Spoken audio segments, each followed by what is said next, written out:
Wala tasubbul ladzina yad'una min dunillah. Jangan kalian caci orang yang menyembah selain daripada Allah. Menyembah selain daripada Allah aja, orang non-muslim saja tidak boleh kita caci. Kenapa? Fayasubbullah. Maka nanti dia akan balas, dia akan caci pula Allah. Agamamu non-muslim tidak boleh dicaci. Ini sesama muslim saling mencaci. Cobalah lihat di medsos, di Facebook, sibuk dengan itu aja terus.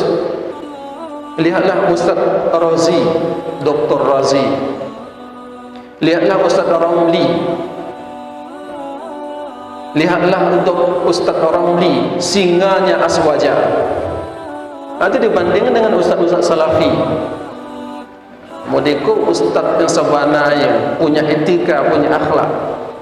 Emang Ustaz Razi, Ustaz Ramli itu Nabi? Coba tanya Bapak Ibu.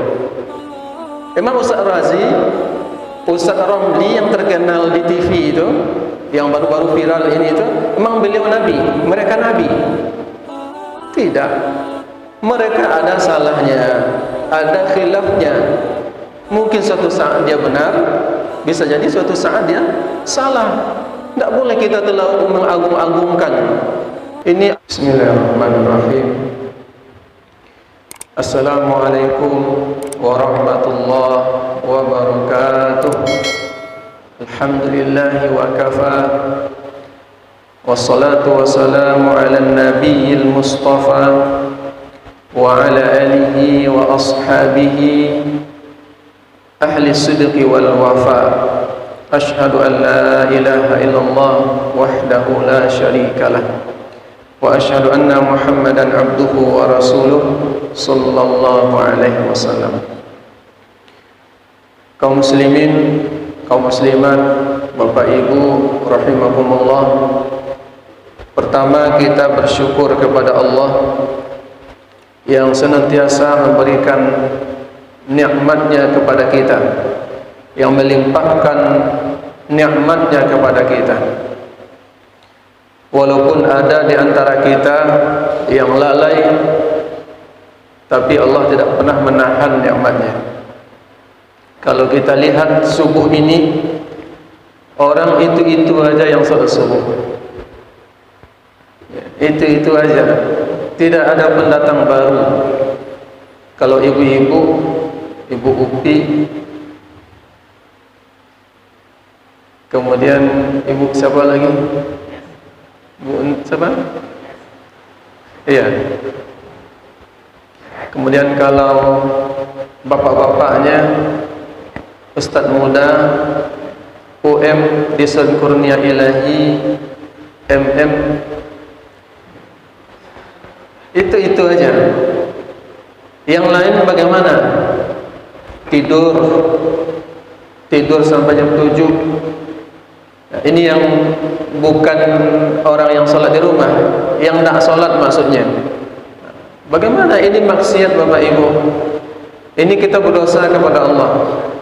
Waktu subuh datang, sholat subuh datang, kita masih tidur.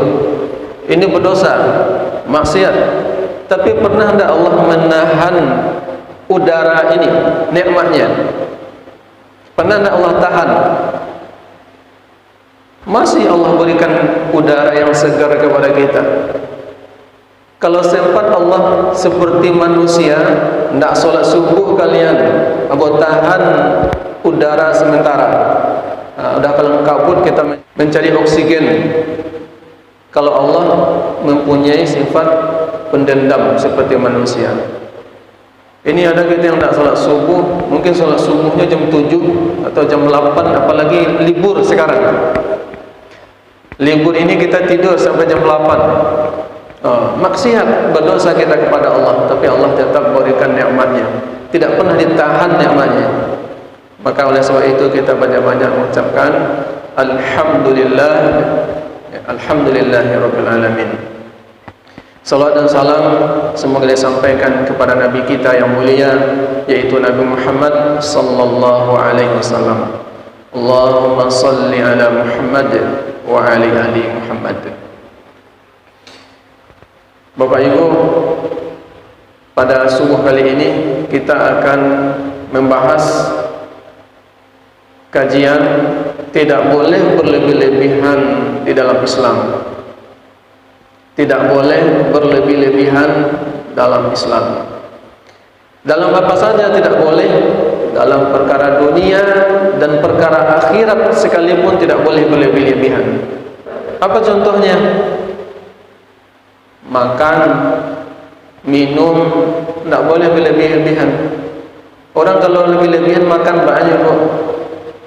Terlalu banyak makannya, mentang-mentang lama makannya sampai upik, dibayar 3 piring.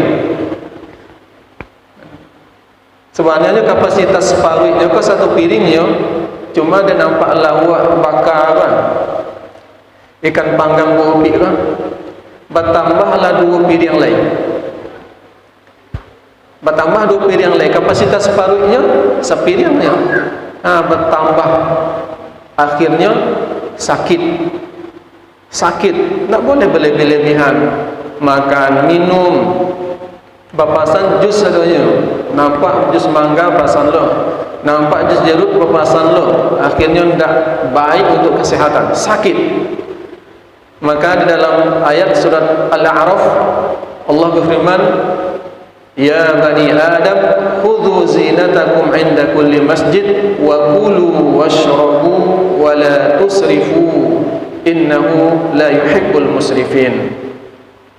Allah berfirman, wahai anak Adam, pakailah pakaian yang baik-baik ketika pergi ke masjid. Alhamdulillah kita ada pakaian baik sekarang. Ini kadang pakaian tidur je dia bawa ke masjid. Pakaian kerajo dia bawa ke masjid. Tiba ada acara bertamu Bapak Bupati, pakai jas, parfum serba mahal. Bertamu dengan Pak Camat, pakaian indah-indah.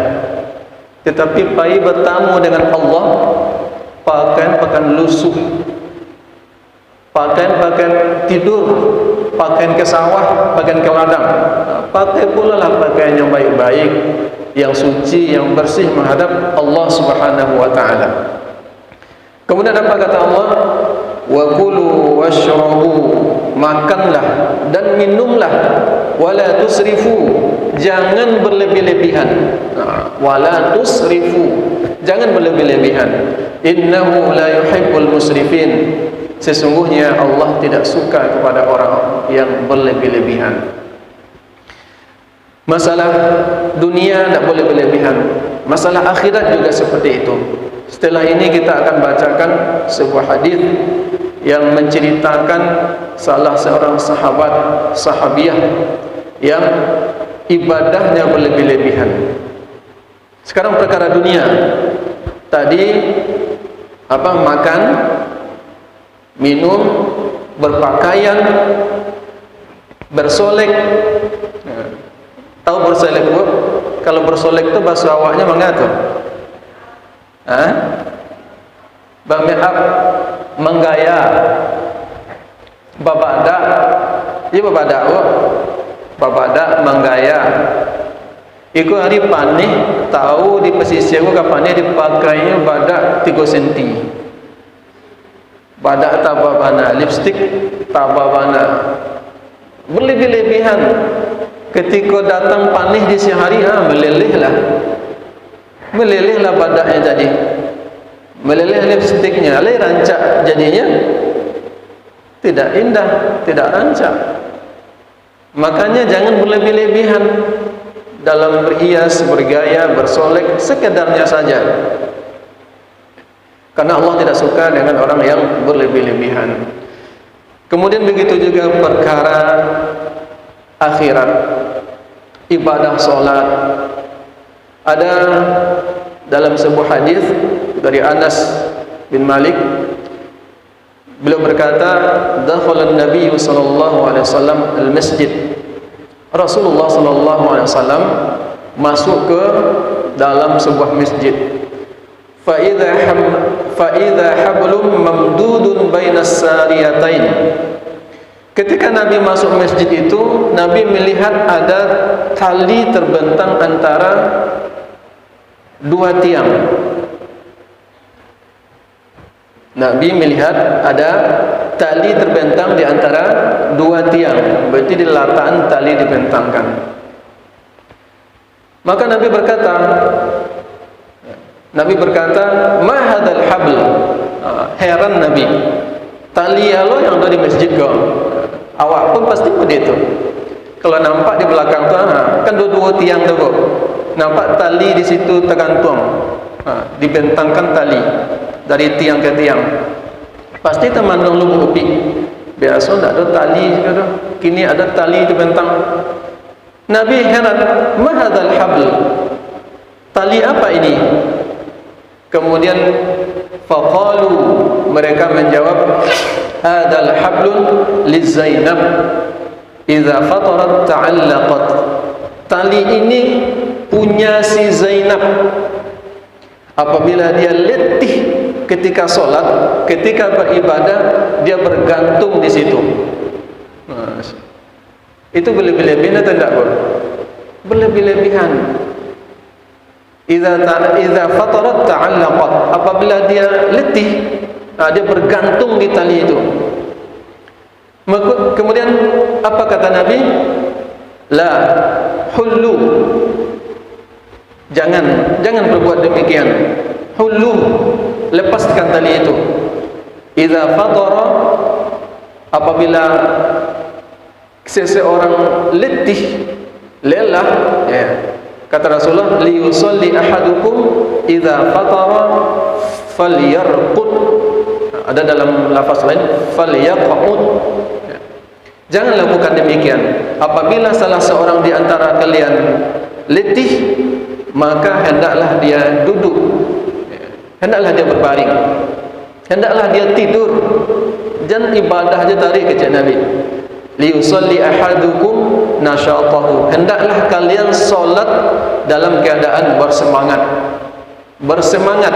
Awak kalau semangat Bapak Ibu, senang mandangan. Senang awak membaca menghayati bacaan imam. Tetapi kalau seandainya badan letih, panjang imam Rio baca ayat. Bagi kita bu, kalau badan sehat, lagi semangat, satu halaman dibaca oleh Imam Rio, senang ibu, senang juga bapak-bapak mendengar. Alhamdulillah, senang menikmati. Tetapi kalau badan letih, di sana letih di bengkel kerja dari pagi siang, kemudian kuliah lalu, imam dibacanya boleh ayat satu halaman setengah. Kata imam, kata UM, kamanga imam bos. Kamanga imam lama solat lain. Kenapa dia berkata demikian? Karena letih. Liyusalli ahadukum nasyatahu. Hendaklah kalian solat itu dalam keadaan semangat. Tubuh lagi fit. Jangan dipaksakan. Kalau nak taluk jangan dipaksa. Model si Zainab tadi radhiyallahu anha, dia nak taluk solat, dipasuhnya berdiri lama, dibentangkannya tali. Jangan contoh ini Bapak Ibu. Kita boleh semangat beribadah, boleh semangat puasa, boleh semangat solat, tetapi jangan berlebih-lebihan, tidak boleh. Begitu pula dalam masalah lain. Dalam masalah lain, apa contohnya? Ketika kita meyakini sesuatu itu benar, jangan berlebih-lebihan, jangan fanatik. Ibu kenal istilah fanatik? Fanatik itu bahasa awaknya atau? Apa bahasa awaknya fanatik itu? Fanatik itu awak menganggap itu yang awak betul-betulnya menganggap itu yang benar. Kalau menganggap diri benar, tidak masalah. Awak menganggap, tapi kalau sudah menyalahkan orang lain, itu yang bahaya. Itu fanatik buta kecil orang. Ya bu, awak menganggap diri awak benar, kemudian menyalahkan orang lain. Kalau sekadar fanatik saja itu boleh. Kata Pak Quraish Shihab, fanatik itu tidak masalah. Tetapi yang masalah itu ketika kita menganggap diri kita benar dan menyalahkan orang lain. Tidak boleh fanatik. Bahkan tidak boleh menyalahkan keyakinan orang lain. Dia tidak muslim, dia non muslim, kemudian kita bilang dia, kita caci, kita rendahkan, kita bilang kalian tidak benar, kita bilang sama dia, boleh bu? Ada orang non muslim di Painan, ada kecil bapak ibu, boleh awak kecil kayaknya, kalian masuk neraka, boleh awak kecil begitu? Agama kalian sesat, kalian menyembah patung, menyembah berhala, boleh gitu kan? Tidak. Apa ayatnya? La a'budu ma ta'budun. Qul ya ayyuhal kafirun, la a'budu ma ta'budun, wala antum 'abiduna ma a'bud. Tidak boleh kita menyalah-nyalahkan. Kalau seandainya kita caci agama orang lain itu, maka suatu saat bisa jadi dia kembali mencaci. Wala tasubbul ladina yad'una min dunillah fa yasubbullaha adwan bighairi ilmin. Artinya jangan kalian cela orang yang menyembah selain daripada Allah. Wala tasubbul ladina yad'una min dunillah. Jangan kalian caci orang yang menyembah selain daripada Allah.